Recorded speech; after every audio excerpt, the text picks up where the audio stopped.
Hoje nós estamos aqui com o doutor Alexandre Torres, que é um advogado que ele está preparado ou se preparando para combater tudo aquilo que vem quebrar o nosso relacionamento com Deus, tudo aquilo que vem impedir de que nós possamos adorar com liberdade. Então, isso é algo fundamental. Eu fiquei surpreso porque eu não sabia que já havia pessoas se preparando para esse tempo do fim, que realmente virá a perseguição. As leis estão sendo preparadas aqui no nosso país, nos outros já tem. Tem pessoas também do lado da luz se preparando para que possamos combater. Bem-vindo ao doutor Alexandre Torres. Eu acho que a igreja também estava dormindo nas relações políticas. A gente dormiu por um bom tempo. E muitas vezes as pessoas que nós colocamos lá também não honraram a palavra de Deus. Isso é muito importante e a gente precisa entender isso. Se a pessoa foi ali como cristão, ele precisa ser cristão em todos os lugares. Ele não pode ir baseado em um pensamento de um grupo político, de uma militância, seja lá o que for. Ou até mesmo o partido político. Eu acho que a primeira coisa que a pessoa deve ter na vida é ética, moral e espiritual. Então, nós necessitamos isso. Nós necessitamos de pessoas que lutem pelo evangelho, que cheguem ao ponto de colocar a sua fé, sim, no lápis, nas leis, e defender o povo evangélico. O que nós precisamos entender é que também precisamos escolher bem os nossos representantes políticos. Não adianta a gente ficar chorando leite derramado quando se apoia, né, desde a presidência até o seu vereador, uma pessoa que não tem capacidade espiritual de entender que a igreja sofre com algumas leis. Às vezes as pessoas até entendem isso. O grande problema é que tem medo de se colocar à disposição da igreja, por perder, por ser cancelado, por perder a sua parte na política. Então a igreja precisa sim, nós teremos eleições agora, precisamos escolher um governo da qual está compatível às nossas condições éticas, morais e espirituais, para não sofrer depois o que às vezes nós estamos sofrendo. Então, nós temos aí grandes problemas para serem resolvidos, até mesmo dentro da própria igreja. Agora, algo também deve ser falado. Há 40 anos atrás, o temor e tremor diante de Deus era diferente. Hoje nós não temos pessoas que temam a Deus.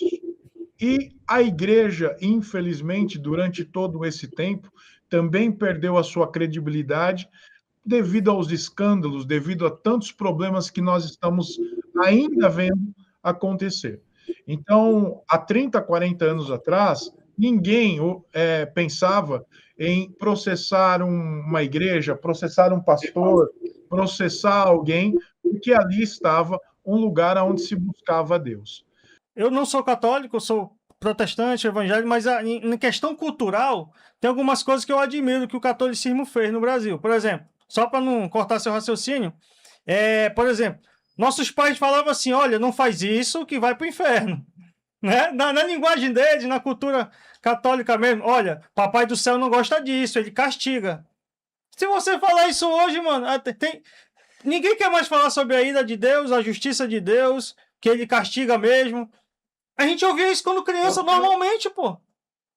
Nós tivemos uma polêmica sobre uma música que acende a chama. Se você pegar a música inteira, ela é bíblica, mas eu acho que feriu o ego de alguém e essa pessoa chega ao ponto de dizer que isso é um lixo. Não, não é um lixo. Lixo é o que estão fazendo com a igreja. Com certeza. É o que estão fazendo com a palavra de Deus. Lixo é onde estão colocando a igreja para que ela possa ser desrespeitada. E o que nós precisamos entender é o seguinte: nós precisamos saber que a igreja não é nossa, nós não somos donos, somos pastores, somos pessoas que Deus levantou para que possamos cuidar do povo que não é nosso, é dele. E nós precisamos entender o seguinte: precisamos ensinar a igreja a estar adorando e louvando o verdadeiro dono. E que muitas vezes a gente erra nisso. Às vezes as pessoas querem adorar exatamente o empregado que Deus colocou ali como pastor, alguém que se colocou ali como pastor. E esse pastor, ele faz com que as pessoas o adorem, as pessoas o reverenciem Beije a mão, né? de uma forma da qual só Deus merece honra, glória e louvor. Então, nós perdemos um pouquinho também a nossa culpa. Você falou de algo importante dessa questão da herança católica, mas eu acho que os nossos cultos também estão virando uma missa. Antigamente, você ia para a igreja, você sentia que você pertencia a esta igreja. Hoje nós temos igrejas que têm não estou falando algo errado, eu não estou falando que eles estão errados, mas eu preciso colocar aqui um ponto para a gente pensar. Nós fazemos 2, 3, 4, 5 cultos, o problema é até que ponto isso é bom. Porque antigamente você só tinha um culto, você ia para a igreja, você se sentia pertencente do corpo e pertencente daquela igreja e se colocava à disposição. Muitas vezes hoje, como nós temos vários cultos no dia em várias igrejas, as pessoas fazem o quê? Elas simplesmente vão à igreja em uma religiosidade, não se envolvem e aí também não escutam aquilo que você falou. Não escutam uma palavra de justiça, não escutam uma palavra contra o pecado, escuta só bênção e tá tudo certo e vamos que vamos e não se consertam a vida. Então, a gente precisa pensar o que nós fizemos com a igreja. Se vale a pena a gente ter um princípio cristão e voltar e dizer assim, o que nós precisamos pensar, o que nós estamos fazendo com o povo de Deus. O senhor sabe me dizer qual o limite de decibéis que a lei permite para igrejas? Porque a gente tem visto esse problema, principalmente nas igrejas pentecostais, né, que são mais barulhentas, gostam daquele movimento e tudo mais. Olha, é claro que existe. A gente tem que entender uma coisa. Nos estados, cada um tem a sua lei. Muitas vezes a gente tem uma lei própria para cada estado. Então, por exemplo, você precisa entender, aqui a lei 16.402, ela proíbe níveis acima dos parâmetros que incomodam a aplicação e mediação das pessoas em seu descanso. Tá? Então, sabe que eu acredito que a igreja ela pode ter o seu local de culto, pode cantar, pode louvar, pode adorar a Deus, mas de vez falar em número que chega a 80 decibéis, 70, às vezes 60, depende da localidade, porque você pode estar numa localidade urbana, é uma coisa, você pode estar em uma localidade, sua igreja pode estar em um lugar empresarial, que é outro nível, tá? E você pode também estar em um local praticamente isolado das casas, das residências, onde você só tem comércio ali, uma área comercial, e é outro decibel. Sabe o que eu sempre falo para os pastores? Quando você vai montar a sua igreja, verifique em que local você está. Residencial, empresarial, comercial, porque é isso que importa. Muitas vezes as pessoas elas colocam a igreja em um lugar residencial, e sabe o que acontece? Elas vão estar incomodando o outro. E se não estiver incomodando o outro, o cara que não gosta de crente vai se sentir incomodado. Sim, verdade. Então, você precisa buscar um local correto para se colocar a igreja, sabe? Se você colocar num lugar empresarial, o nível de decibel aumenta. Vai de 50 até as suas 70, por aí, mais ou menos isso. Outra coisa que eu acho interessante é se o pastor pode ter um decibelímetro dentro da própria igreja. Legal. Porque aí o que acontece? Ele consegue medir, né, os decibéis dentro da sua igreja. Agora, se alguém também chegar ao ponto de reclamar, olha, não estou conseguindo escutar a televisão na minha casa, eu estou querendo dormir, não consigo devido ao barulho, esse irmão pode chegar ao ponto de pedir para que possa ser medido no ambiente da qual aquela pessoa chega a estar o quê? A estar sendo incomodada. Então, vamos lá, vamos verificar o seu decibel.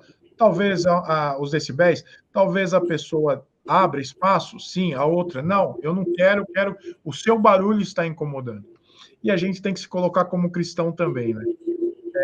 Para a gente ganhar um vizinho, às vezes a gente precisa entender o que está acontecendo dentro da nossa igreja. Porque muitas vezes a igreja faz barulho mesmo. A gente sabe. Exagera. Ainda mais em vigília, né? 2 horas da manhã, não tem ninguém na rua. E dependendo da situação e o barulho, esse barulho vai se estender pelo quarteirão inteiro. Então a gente precisa ter ideia. Eu sempre falo, a questão do decibel é algo importante, os decibéis são importantes? São, mas mais importante é uma ética espiritual que a gente pode dizer assim, olha, desculpa, a gente vai abaixar assim o som, mesmo que a gente tenha condições, o que não pode ser feito é parar o culto. Vamos parar esse culto porque isso daqui está muito barulhento. Não há nenhuma intervenção policial que possa chegar lá e falar, o culto está encerrado, só se houver algum problema na região de segurança e pedir para que essas pessoas vão para a sua casa.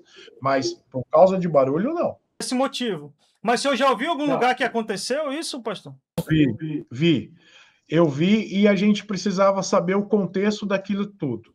Se realmente a igreja estava com o barulho muito alto, precisaria abaixar aquilo. Porque, às vezes, o que acontece? A pessoa fala assim, se fosse um bar, vocês não iriam reclamar. O problema é que o bar não precisa dar testemunho. O bar não precisa dar um testemunho público de Jesus Cristo.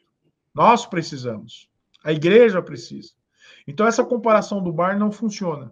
Muitas vezes, a pessoa vai lá, ela chega e fala, poxa, eles abaixaram. E amanhã eles vai poder se interessar em estar dentro do culto. Agora, chegar lá e acabar com um culto, não há possibilidade. Isso aí, não. Uma intervenção policial que acabe com o culto por causa de barulho, não.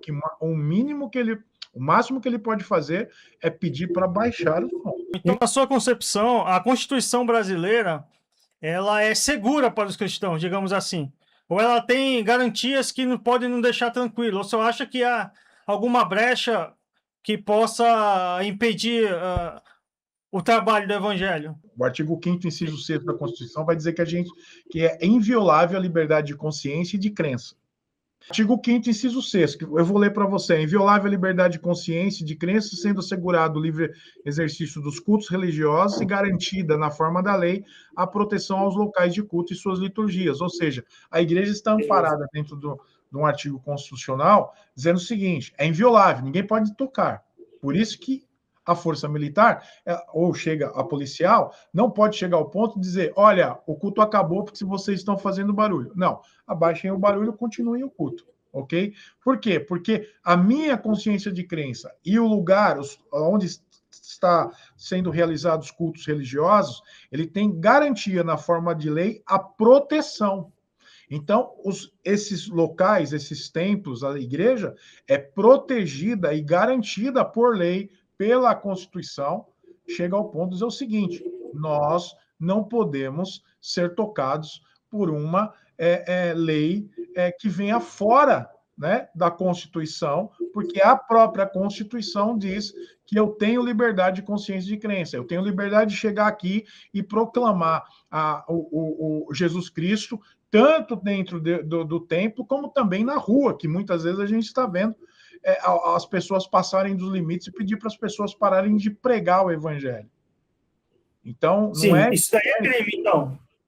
É crime. Tentar impedir um cristão de pregar o evangelho é crime. Eu posso dar voz de prisão para esse cidadão, não? Não. Poder pode, mas não resolve muito, não. O que eu digo é o seguinte, se você está com outras pessoas, peçam para gravar. Na hora, gravem, por favor. Liguem o celular, grave. Se puder fazer ao vivo, faz. Para que... O que acontece? As pessoas vão estar ali sendo vistas por outras pessoas e ali você tem o testemunho do que está acontecendo. Juridicamente, a tua fé é um bem inviolável. Ela é protegida pela Constituição. E a gente pode, em qualquer momento, pregar essa fé que nós temos em qualquer lugar, é claro, nos seus limites, porque muitas vezes a gente também vê pessoas também que vai pregar, de vez pregar, devia ficar em casa para não dar mau testemunho. Eu, como cristão, eu posso impedir, por exemplo, um culto umbandista por me sentir incomodado, chegar lá, chutar o objeto de culto deles, ou invadir o espaço deles e começar a pregar mais alto do que eles? Não, porque o artigo Essa- 5º, inciso 6º, não é um artigo evangélico. Ele é um artigo que dá liberdade religiosa, tanto para cristãos, como para umbandistas, para quimbanda, candomblé, para seja lá o culto que for, para os mormons, para os testemunhos de Jeová. Então, a sua crença, consciência de crença que eu tenho, que o mormon tem, que o testemunho de Jeová tem, essa consciência de crença é inviolável. Então, nós precisamos também entender que eles têm o livre exercício dos cultos religiosos, garantido pela Constituição, na forma de lei. Agora, se a gente começar também a querer podar esse pessoal, essa lei vai se virar contra nós. Acabei de pensar nisso, é verdade. Essa lei vai se virar contra nós, porque existe uma isonomia dentro da própria lei. Eu não posso chegar ao ponto de dizer que a igreja evangélica é mais do que os testemunhas de Jeová, no sentido de lei, não estou falando na área teológica, estou falando como advogado. No sentido de lei, eu não posso chegar ao ponto de dizer eu tenho direito, vocês não têm, porque é a minha religião e a religião de vocês não é a correta, então vocês não têm. Não. Todo mundo tem o direito de crença, segurado por lei e ponto, seja lá quem for. Agora, chegar ao ponto de você entrar em algum lugar, como, por exemplo, num terreiro, num centro espírita, em qualquer lugar, né, e você quebrar imagens, isso é crime. É crime. Entendi. Nós tivemos o caso de um pastor, eu acho que da Universal, há uns anos atrás, que ele gravou no programa dele ele chutando e quebrando uma imagem católica. Eu não sei como desmembrou esse caso, mas então nesse raciocínio também cometeu um crime. Sim. Eu acredito que se a gente quer que o nosso culto seja respeitado, a gente precisa respeitar também. Nós não precisamos quebrar uma imagem para dizer que um povo ou alguém é idólatra. Porque não adianta você quebrar a imagem se ele tem um altar dentro do seu coração. O que nós precisamos fazer é que a palavra de Deus ela seja inserida dentro do contexto dessa pessoa, na vida pessoal, e ela quebre o altar que ela tem para esta imagem dentro dela e coloque um trono só para que Jesus Cristo sente nele. Então, ultrajar um culto, ou uma imagem, seja lá o que for, ou impedir um culto, é uma perturbação de ato religioso. E isso é crime e dá detenção de 1 mês ou até 1 ano ou multa. Artigo 208 do Código Penal. Então, nós precisamos entender. E da mesma forma que a gente também não quer que as pessoas entrem na nossa igreja e façam o que querem, a gente também precisa respeitar o pessoal. Algo que eu vou pegar o teu gancho aqui, algo interessante. Se um grupo de militantes, você está dentro da sua igreja, o grupo de militantes entra dentro da sua igreja, muitas vezes, será que os pastores estão preparados para enfrentar essa situação? E o que fazer nessa situação? Que você está tendo? Você está lá, está tendo culto, está louvando a Deus, um grupo de militantes entra com bandeiras, gritando, megafones, o que a gente faz nisso? E a gente tem que preparar a igreja para esse tipo de situação, porque pode acontecer a qualquer momento. Infelizmente, as pessoas não respeitam mais a igreja, o local de culto. E isso a gente viu acontecendo até mesmo em uma igreja católica, não sei se foi no sul do país, alguma coisa assim, não me lembro aonde foi, eu sei que foi no Brasil, aonde alguns militantes entraram e até quiseram subir lá, nos altares. Esse daí é na igreja católica, deixa pra lá. O problema, meu amigo, é que se crescer de uma maneira incontrolável, vai chegar em nós, não tem jeito. Então é por isso que a gente tem que defender a Constituição do jeito que ela é e respeitar o nosso limite e o limite dos outros para que isso não se volte. Não é questão teológica, como a gente está falando, então quer dizer que tu concorda com os caras. Não. É questão de bom senso e prudência, né? Que falta muito. Bom senso E prudência falta muito para o evangélico. Eu vou falar uma coisa para o senhor. Né? A gente não pensa no futuro, a gente não pensa na próxima geração. Não, vamos para cima com tudo, a gente chega lá, arrebenta. Pô, não é assim, não é assim que as coisas funcionam, né, irmão? O que falta para as pessoas é entender o que é regra de fé e prática. O que nós precisamos estar, fazendo para que aquilo que a gente vai dizer não seja uma discriminação. Então, chega uma pessoa na sua igreja e ela quer ser membro da sua igreja, só que ela tem um problema, ela chega ao ponto de fazer o quê? Ela chega ao ponto de dizer assim, olha, mas eu tenho uma prática homossexual e eu queria ser membro dessa igreja. Ou seja, a igreja é obrigada a aceitar essa pessoa como membro, e como é que a gente fala sobre isso? E como é que os pastores falam em cima disso? Esse é o grande problema. Nós precisamos aprender a falar sobre isso. Eu sempre digo, quando eu dou assistência jurídica para as igrejas, o seguinte: você vai falar de um assunto como homossexualismo, seja lá o adultério, seja lá o que for, se baseie na palavra de Deus, porque a tua regra de fé e prática é aquilo que eles vão respeitar. Porque dentro do próprio artigo 44, do Código Civil, vai dizer que você é uma instituição de direito público-privado e você tem o direito de colocar suas regras dentro da igreja.